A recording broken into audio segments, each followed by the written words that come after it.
दोस्तों, यदि यह आप भी सोचते हैं कि जो हमारी भाग्य में होता है सिर्फ वही हमें मिलता है और आप ये सोचकर कोई बड़ा सा कदम नहीं उठाते ताकि आप कुछ बड़ा करें और बड़ा अपनी लक्ष्य हो, बड़ा अचीवमेंट हो दोस्तों, यदि आपकी भी ये सोच है तो आज इस वीडियो को अंत तक जरूर देखिएगा। आपकी इस समस्या का समाधान इस वीडियो में है। मैं ओपन चैलेंज कर सकता हूं दोस्तों, आप इसे सुनने के बाद आपकी ये सोच चेंज हो सकता है, क्योंकि ये एक रियल स्टोरी है दोस्तों। बहुत पुरानी बात है, एक जंगल में एक गुरुकुल था जिसमें बहुत सारे बच्चे पढ़ने आते थे। एक दिन की बात है, गुरुजी सभी विद्यार्थियों को पढ़ा रहे थे, मगर एक विद्यार्थी ऐसा था जिससे बार बार समझाने पर भी समझ नहीं आ रहा था। गुरुजी को बहुत तेज गुस्सा आया और उन्होंने उस विद्यार्थी से कहा, जरा अपनी हाथ की हथेली तो दिखाओ बेटा। विद्यार्थी ने हथेली गुरुजी के आगे कर दी। हथेली देखकर गुरुजी ने बोला, बेटा तुम घर चले जाओ, आश्रम में रहकर अपना समय व्यर्थ मत करो। तुम्हारे भाग में विद्या है ही नहीं तो तुम्हें विद्या ग्रहण कैसी होगी। शिष्य ने पूछा, क्यों गुरुजी? गुरुजी ने कहा, तुम्हारे हाथ में विद्या की रेखा ही नहीं है।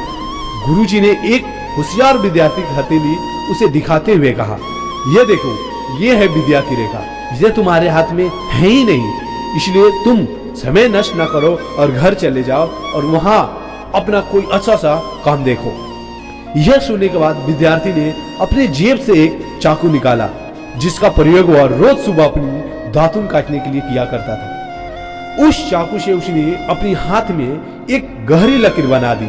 हाथ में खून बहने लगा। तब गुरुजी ने उसे बोला, मैंने अपने हाथ में विद्या की रेखा लकीर बना ली है गुरुजी। यह देखकर गुरुजी द्रवित हो गए और उन्होंने उस विद्यार्थी को गले लगा लिया। गुरुजी बोले, बेटा तुम्हें विद्या सीखने से कोई ताकत नहीं रोक सकती। दृढ़ निश्चय और परिश्रम हाथ की रेखाओं को ही बदल देती है दोस्तों। जी आपने सही सुना, दृढ़ निश्चय और परिश्रम हाथ की रेखाओं और पूरी जीवन की रेखाओं को बदल सकती है दोस्तों। वो विद्यार्थी आगे चलकर और कोई नहीं, महर्षि पाणिनि के नाम से प्रसिद्ध हुए दोस्तों। तो महर्षि पाणिनि विश्व प्रसिद्ध व्याकरण अष्टाध्यायी की रचना की है। इतनी सदियों बीत जाने के बाद भी आज 2700 वर्षों के बाद भी विश्व की किसी भी भाषा में ऐसा उत्कृष्ट और पूर्ण व्याख्या का कोई ग्रंथ अब तक नहीं बना है दोस्तों।